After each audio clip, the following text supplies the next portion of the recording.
Black dogs, ghost dogs, hellhounds, whatever you call them, stories of encounters with supernatural black canines have been told by people around the world for centuries. Are they harbingers of doom, whose appearance portend misfortune? Ethereal and eternally watchful guardians? The creators and causes of destruction and death? I've fetched some of the many stories, including one that inspired a beloved fictional character, and of course, the most famous black dog story of them all. Spoiler alert, it's pretty damn spooky. You don't want to miss it, so stay tuned.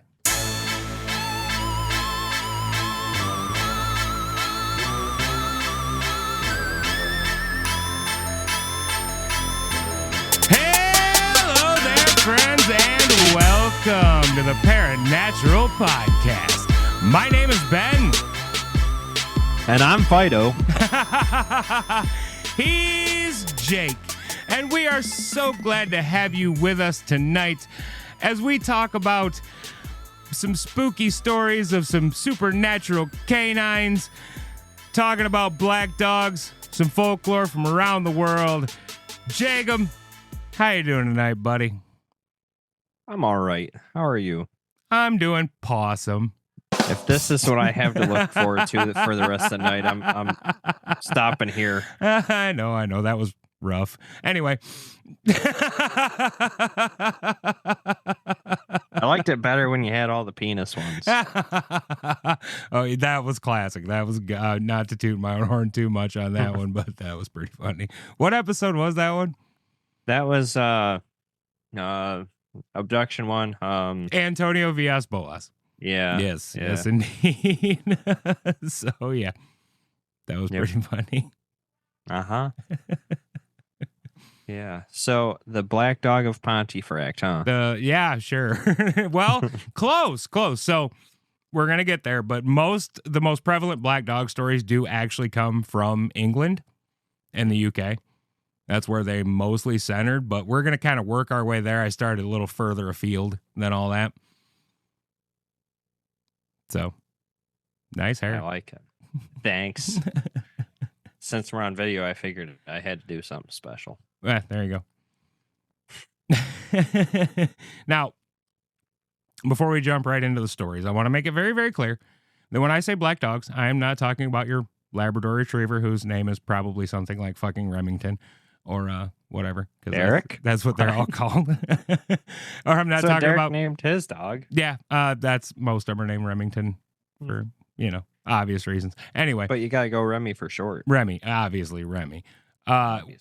What I'm talking about are supernatural canines, okay? Not your very good boys and girls that we all have at home that are just happen to be full of melanin in their hair. Yes, Jacob. And not the not so good boys who stand 7'4". Well, none of these stand on two legs, if that makes a difference. So, in general, just a broad overview. Though the finer details may vary, they are generally described as being monstrous creatures in both appearance and temperament. They are bigger than normal dogs usually, covered in long, shaggy fur that is darker and blacker than the night through which they prowl. Their eyes glow an ominous red as if the fires of the underworld are alight behind them. And should their scorching gaze fall upon you, misfortune and doom shall do the same soon after. So that's what we're talking about here. I mean, you got to figure they're going to be a little bit bigger than normal dogs, because if a Chihuahua-sized monster came at me, I'd just kick it. It wouldn't be very intimidating now, would it? No. It's going to have to be big. So a little toy Yorkie. Oh, get out of here. Got a fly swatter. Black poodle, toy poodle. Well, if it's a poodle, it's going to be furry. You just light it on fire. go up like a flambe. Bye, poodle. Goodbye, little evil. So the first of the black dog stories, like I said, I started kind of far afield. We're going to work our way back. Is actually the stories of El Cadejo Negro, which is the name given to a black dog that is talked about in El Salvador, Guatemala, Honduras, parts of Mexico. You get the point. Now, there are various origin stories for El Cadejo. One story says that God sent El Cadejo Blanco, which is the white dog, to protect people who lived far from town as they traveled on the long rural roads. This irritated the devil, who sent El Cadejo Negro, the black dog, to harass those very same people. Other people say it is the devil himself in the form of a black dog. So that's one origin story, but there is a better one. This comes mostly from the area in El Salvador, where there's a story that two brothers agreed to help a wizard in exchange for food and shelter during a storm. They eat all the wizard's food, but do none of the work. Dicks. So the wizard turns them into the white and black dogs of legend. Okay, now the real fun one. This story tells of a man, Don Eladio, who fell to alcoholism and became a mean and abusive human being. His son, Juan, grew tired of his father's behavior and devised a plan. He went to the butcher and acquired a large, black and hairy cow skin that completely covered him when he went on all fours. Then he visited the blacksmith and got two big dog chains and hid the whole kit and caboodle in the woods. Around midnight, Juan left his house, donned his costume, and waited for his inebriated father. When the drunken man passed, Juan came out growling and snarling and rattling his chains. That'd be kind of spooky to encounter on the road at night. Didn't Jeff the mongoose say that he would rattle his chains? He did indeed. Yeah. He did indeed. They're poltergasms. When Juan came out with his costume on, Don Eladio ran for home and arrived terrified and swearing that he would change his ways. And he did. For about 2 weeks. Oh, not good. Then he went back to his old ways. Juan went for round 2, but this time, Don was far less terrified by the encounter and ran home without the previous terror-induced promise of change. Round 3 found Juan waiting later than usual until he finally heard his father yelling, "Where are you?" Juan, dressed as the monster, came out and Don Eladio attacked him with a big stick, yelling, "Damned animal, I will kill you."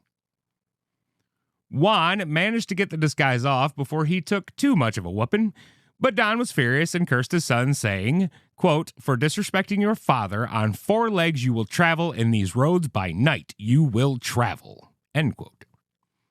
And thus was Juan cursed to become the monster he pretended to be, for even as Don Eladio walked away, the cow skin merged with Juan's flesh, forcing him on all fours and turning him into El Cadejo Negro.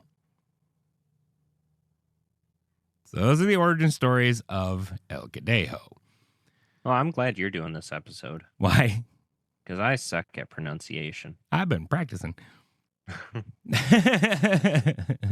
Now, fantastical origin stories aside, many people claim to have encountered El Cadejo Negro. In 1949, a young man was walking home and realized he was being followed by a small black dog. Oh, gosh. Specifically a small one. He tried many times to shoo the dog away, but to no avail.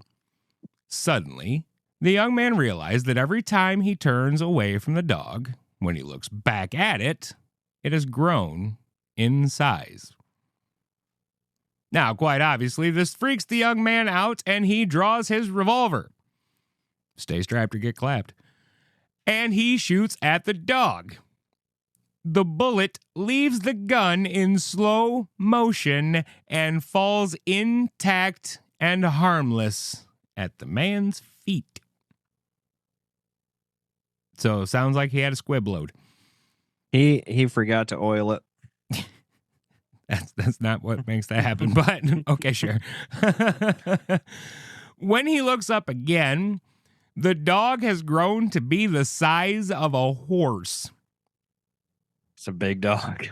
So he fires again with the same result as before, which means he needs to buy better ammunition. That manufacturer is bad, or his ammo got wet or something. Slow motion?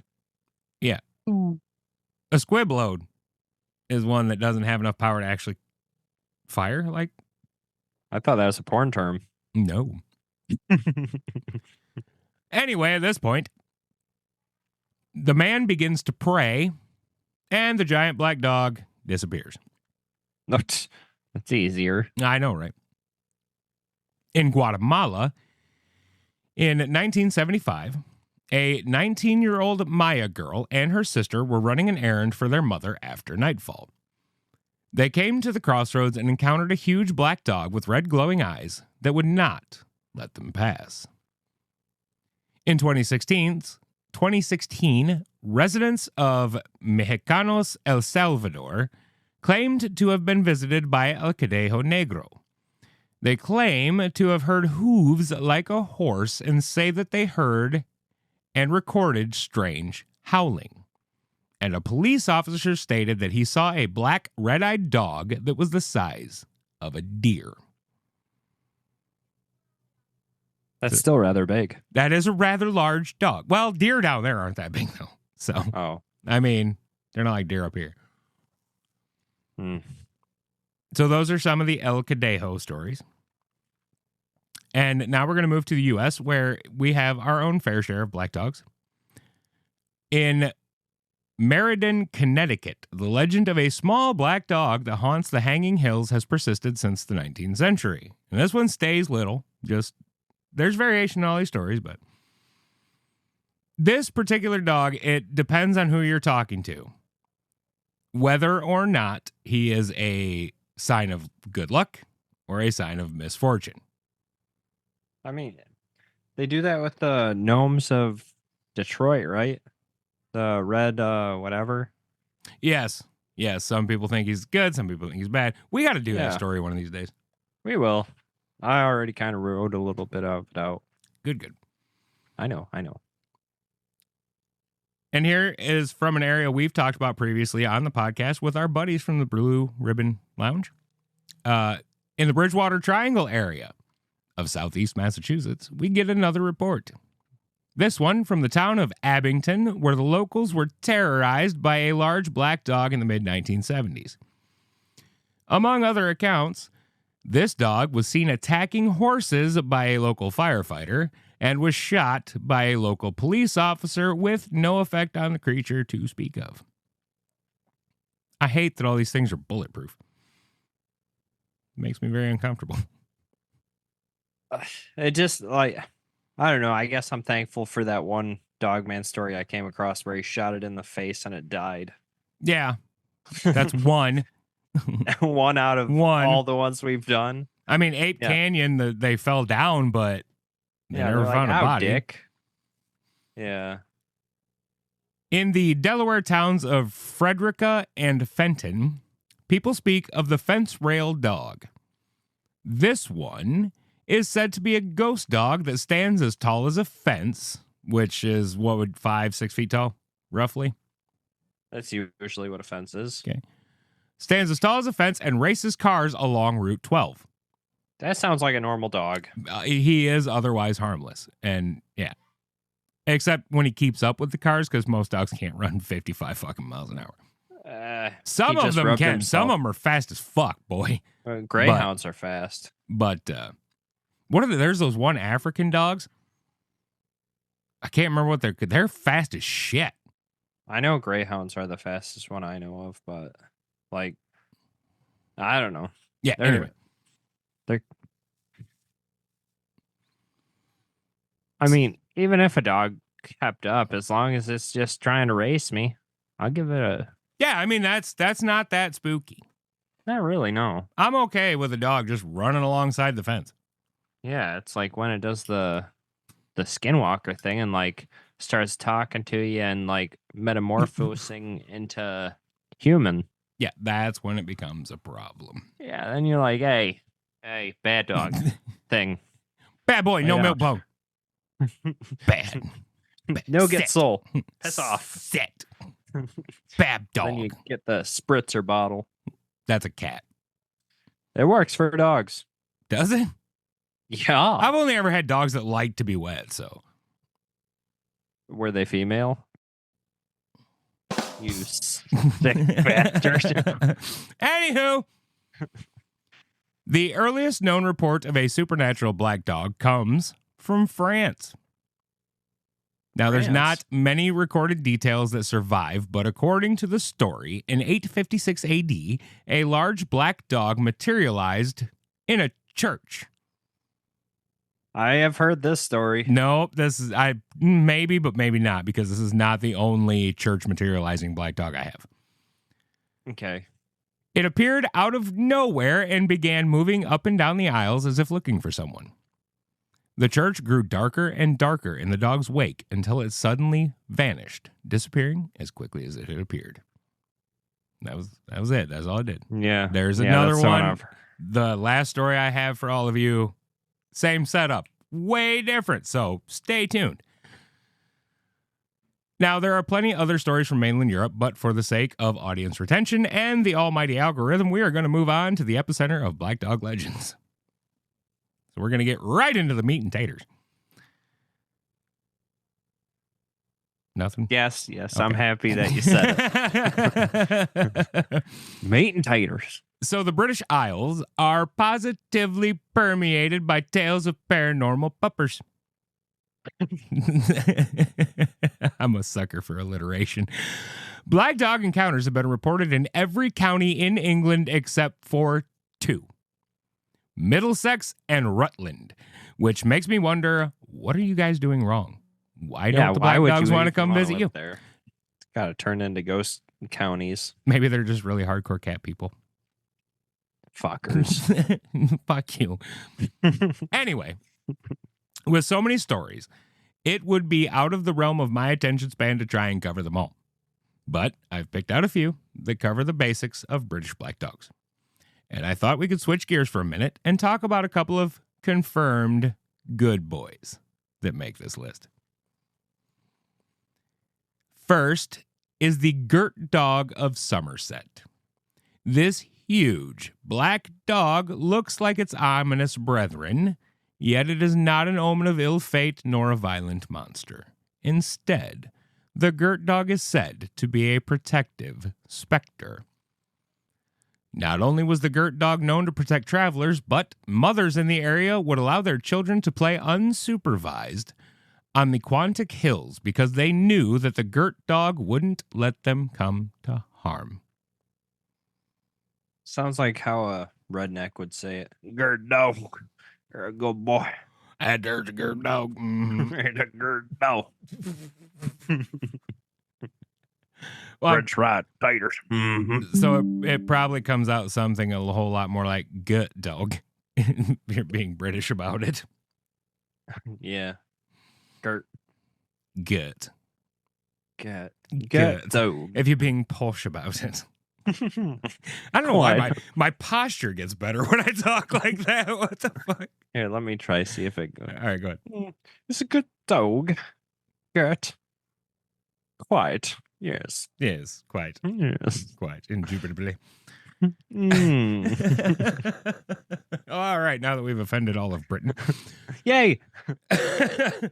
It was your turn. It was my turn? No, Britain's turn. Yeah. To be offended. Yeah. We spin a wheel every week. Iceland, guess what? You're next. Yo, next. So next up, we have a little critter called the church grim. Yay. The church grim is a black dog who serves a very specific purpose. In the form of a large red-eyed dog, he protects the churchyards from any who might profane them. Whether you a thief, a vandal, a witch, or the devil himself, if you intend harm in the churchyard, you may find yourself on the wrong side of this fierce guardian. Not only are they good boys doing their duty, but their origin is also an act of sacrifice. It was believed that when a new churchyard was opened, the first person buried there would be responsible for standing guard there for eternity. So, they began burying dogs as substitutes and gave rise to the church grim. Unfortunately, church grims still have some association with their less benevolent brethren. In Yorkshire tradition, the church grim is said to ring the church bell at midnight before an impending death. During funerals, the presiding clergyman might look up to see a church grim looking down on the proceedings.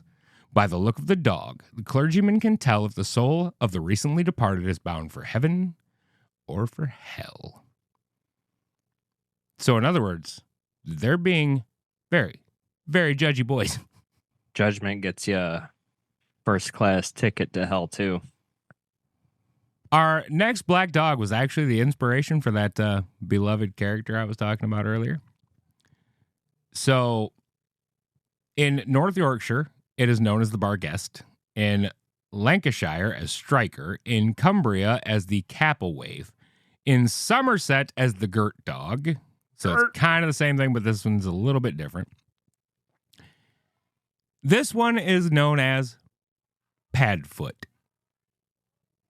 So if you're familiar with the Harry Potter franchise and Padfoot, which is Sirius Black's canine, you know, that's where J.K. Rowling got it from. But this one, he's not so nice. So this Padfoot is a harbinger of doom. If you see him, bad things are going to happen. He's a Mothman? He's Canine Mothman? I can't wait till we do the Mothman thing so I can dispel some of this bullshit that people talk about. Anyway, not for now. That's not for this one. That's for the Mothman episode. We'll wait. Now, most black dogs don't have record of hurting people. You just see them and then bad things happening is not related to the dog. Padfoot, on the other hand, there is one story where a man saw him and attacked him with a stick. And when the man struck at the dog, the stick passed clean through Padfoot. But then Padfoot grabbed the man, drug him off, and nicked him. To death? Yeah. Nice. That is the story. Good. So, now, we're going to come to the most famous black dog of them all. It's that Egyptian one, isn't it? Anubis. Anubis? Anubis is a dog man, not a black dog. Oh. So the most famous black dog of all is Black Shuck. I thought you were going to say Clifford. He's red, Jacob. So the Black Shuck, the descriptions of him vary in both shape and size. And a lot of times the other black dogs in England, like Padfoot and, you know, some of the others, get called Black Shuck. But Black Shuck was a very specific incident that occurred. And he does differ in this. So let me just read this description. He takes the form of a huge black dog and prowls along dark lanes and lonesome field footpaths where, although his howling makes the hearer's blood run cold, his footfalls make no sound. You may know him at once should you see him by his fiery eye. He has but one, and that, like the Cyclops, is in the middle of his head. Oh, shit. Right. So that's a little bit creepier. But such an encounter might bring you the worst of luck. It is even said that to meet him is to be warned that your death will occur before the end of the year. So you will do well to shut your eyes if you hear him howling. Shut them even if you are uncertain whether it is the dog fiend or the voice of the wind you hear. Should you never set eyes on our Norfolk snarly yow, you may perhaps doubt his existence, and, like other learned folks tell us that this story is nothing but the old Scandinavian myth of the Black Hound of Odin, brought to us by the Vikings who long ago settled down on the Norfolk coast. So that is a general overview description of Black Shuck. Now, there is this that was written in 1127, which people attribute to having seen Black Shuck. It was from an incident in the Peterborough Abbey, recorded in the Peterborough Chronicle, which is a version of the Anglo-Saxon Chronicle, around 1127.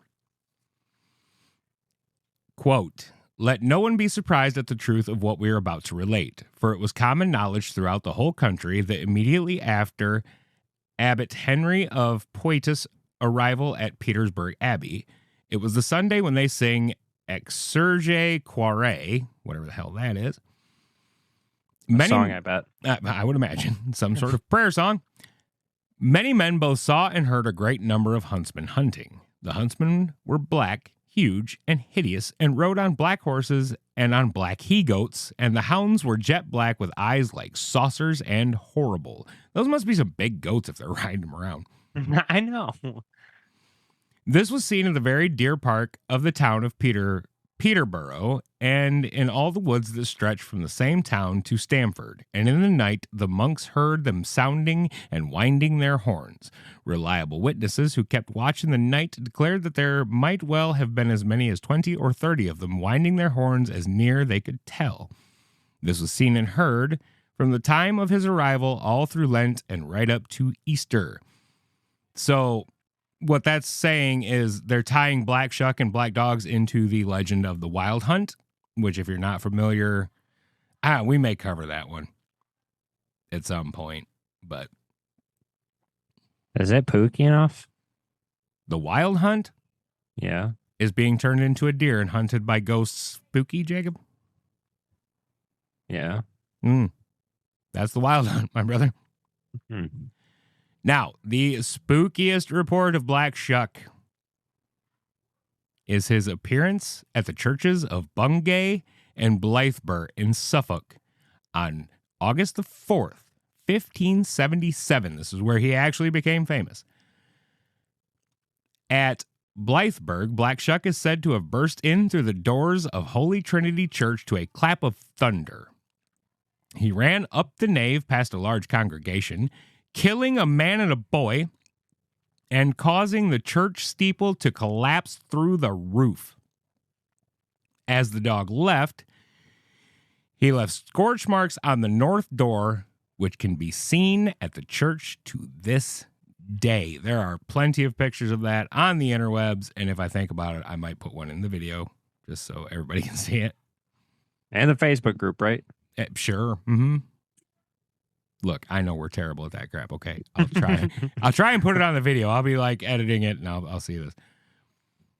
The encounter on the same day at St. Mary's Church in Bungay was described in A Strange and Terrible Wonder, which is very weirdly spelled because it was 1577. But it was written by Abraham Fleming. Quote, "This black dog, or the divil in such a likeness," that's devil. Divil. That's Divel. They did not spell things the same way we do, but that is devil. God he knoweth all who worketh all. Running all along down the body of the church with great swiftness and incredible haste among the people, in a visible form and shape, passed between two persons as they were kneeling upon their knees, and occupied in prayer, as it seemed, wrung the necks of them both at one instant clean backward, in stomach that even a moment where they kneeled, they strangely died.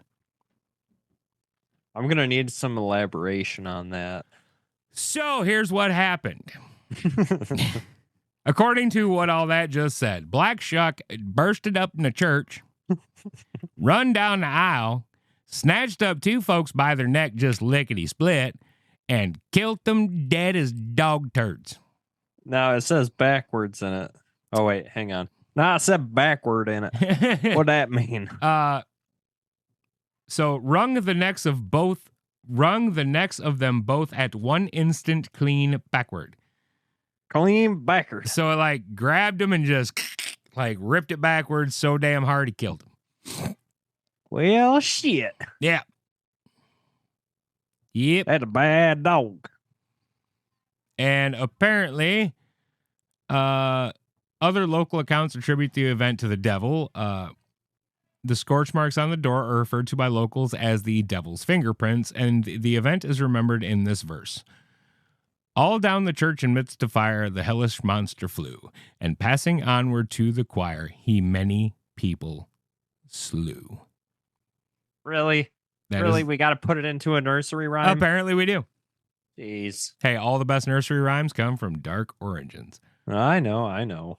But that there is some of the Legends of Black Dogs. If you're interested, there are many, many, many more that you can find all over on the freaking interwebs. Even over there. Jacob, any final thoughts, sir? Black Chuck's a bitch. Black Chuck's a bitch. Fucking scary, bud. Mm-hmm. All right, ladies and gentlemen, as always, we thank you so very much for spending your time here with us on the Paranatural Podcast. If you enjoy the show, don't forget to tell a friend. Hit that subscribe button, hit that like button, leave us a comment on the YouTubes to help us grow. We really appreciate it. We love you. Good night. I guess I'm pretty fond of you too. Good night.